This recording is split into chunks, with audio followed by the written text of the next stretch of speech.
Each W-2 contains important information in relation to both the employer and employee. To make sure this information is accurate, you'll want to audit the W-2s. First, you'll want to verify the accuracy of the employer and employee identification information. This includes names and addresses, as well as the EIN of the company and the Social Security number of the employee. If you find a discrepancy in the company name, address, or EIN, contact Dominion Systems. You can instruct employees to run the personnel report, which is available to them in their employee self-service account to verify their own information. If something does need to be changed, employees can request changes under the Profile tab. Dominion can also turn on a setting to show employee Social Security numbers on pay stubs, so this can be verified by the employee as well. Be sure to assign these tasks to employees before the end of the year. This way, any needed changes can be made before the W-2s are generated. Now that we've taken a look at auditing the identifying information on a W-2, let's look at the different boxes and what they contain. Box 1 will show the employee's wages, tips, and other compensation.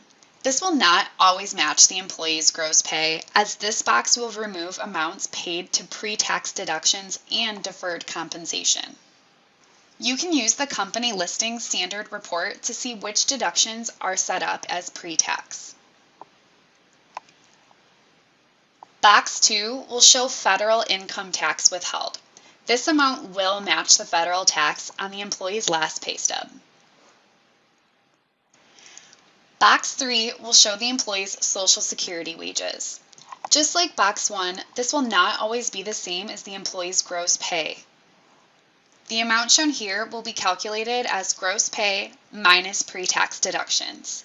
Keep in mind that this box does not deduct the deferred compensation deductions like Box 1 does. The Social Security wage limit for 2020 is $137,700, so the amount shown here should not exceed that amount. Note that if your employee is a tipped employee, you'll want to combine Box 3 and 7 to calculate the total Social Security wage. Box 4 will show Social Security tax withheld. This amount should not be more than $8,537.40.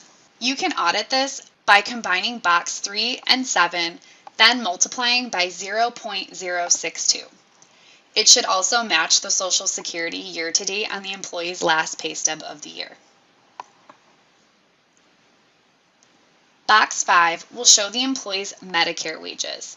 This box is similar to Box 3 because it will show the employee's gross pay minus pre-tax deductions, excluding deferred compensation. However, there is no limit. Box 6 will show Medicare tax withheld.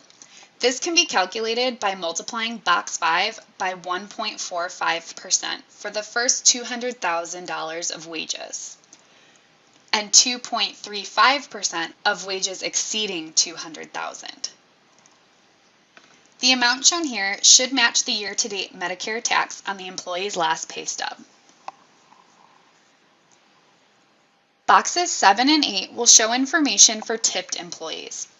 Box 7 will list off the employee's reported Social Security tips.